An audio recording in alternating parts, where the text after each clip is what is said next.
வணக்கம் மாணவர்களே. காணொளியில் உங்களுடன் இணைவது உங்கள் தமிழாசிரியை ராதா.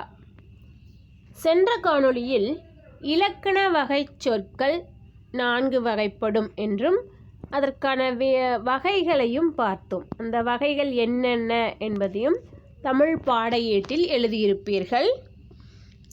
இப்பொழுது அடுத்த பக்கத்தில் தமிழ் பாடையேட்டில் அடுத்த நியூ பேஜில் இலக்கிய வகை சொற்கள் என்று தலைப்பிட்டு கொள்ளுங்கள். இந்த இலக்கிய வகை சொற்களை பற்றியும் அதனுடைய வினா விடைகளையும் இப்பொழுது பார்ப்போம். இந்த இலக்கிய வகை சொற்களுக்கான வினா விடைகள் என்று தலைப்பிடுங்கள். அடுத்ததாக வினா எண் 1, இலக்கிய வகை சொற்கள் யாவை? அதாவது இலக்கண வகை சொற்கள் போலவே இலக்கிய வகை சொற்களும் 4 வகைப்படும். அந்த 4ம் என்னென்ன என்று நாம் எழுதுதல் வேண்டும். இலக்கண வகை போலவே இலக்கிய வகையையும் விளக்கி எழுதுதல் வேண்டும். இலக்கிய வகை சொற்கள் யாவை? இந்த வினாவிற்கான விடை பாருங்க. இயற்சொல், திரிசொல், திசைச்சொல், வடசொல் ஆகியவை இலக்கிய வகை சொற்கள் ஆகும். இந்த 4ம் தான் இலக்கிய வகை சொல்லின் வகைகளாகும்.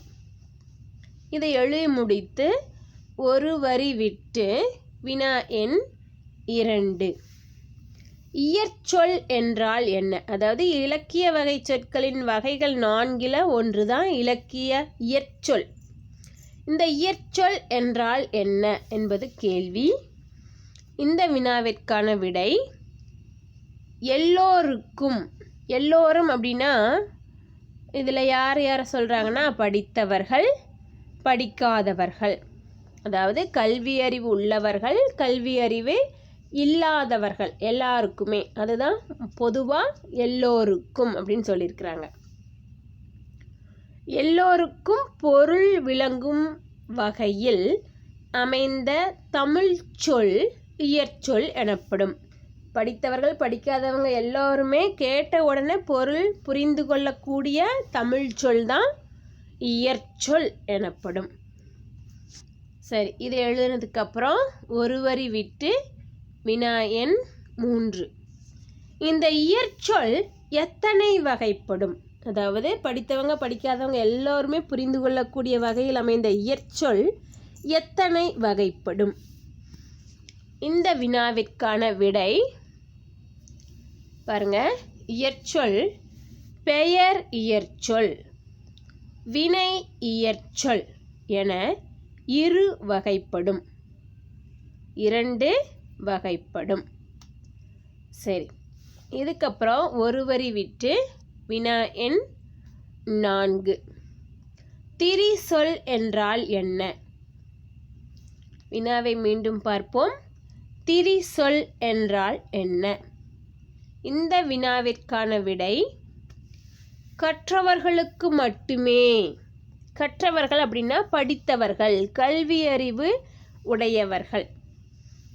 கற்றவர்களுக்கு மட்டுமே விளங்கக்கூடியனவாய், படித்தவங்க மட்டுமே புரிந்து கொள்ளக்கூடியனவாய் அமைந்த சொல் திரிசொல் எனப்படும். அதாவது படிக்காதவங்க அதை பார்த்த உடனே அல்லது கேட்ட உடனே அதனுடைய பொருளை புரிந்து கொள்ள முடியாது. படித்தவங்க மட்டும்தான் புரிஞ்சுக்க முடியும். அதுதான் திரிசொல் அப்படின்னு சொல்லணும். இதுக்கு ஒரு எடுத்துக்காட்டு பாருங்க. எழில். எழில் அப்படின்னு சொன்ன உடனே படித்தவங்க தான் தெரிஞ்சுக்க முடியும், படிக்காதவங்களுக்கு தெரியாது. எழில் அப்படின்னா அதனுடைய பொருள் என்ன அப்படின்னா அழகு. அழகுன்னு சொல்லியிருந்தா எல்லாரும் புரிஞ்சிருப்பாங்க, படித்தவர்கள், படிக்காதவங்க எல்லாரும். அப்படி இல்லாமல் எழில் அப்படின்னு சொல்லும் பொழுது கற்றவர்கள் மட்டுமே விளங்கி கொள்ளக்கூடியனவாய் அமைந்த சொல்.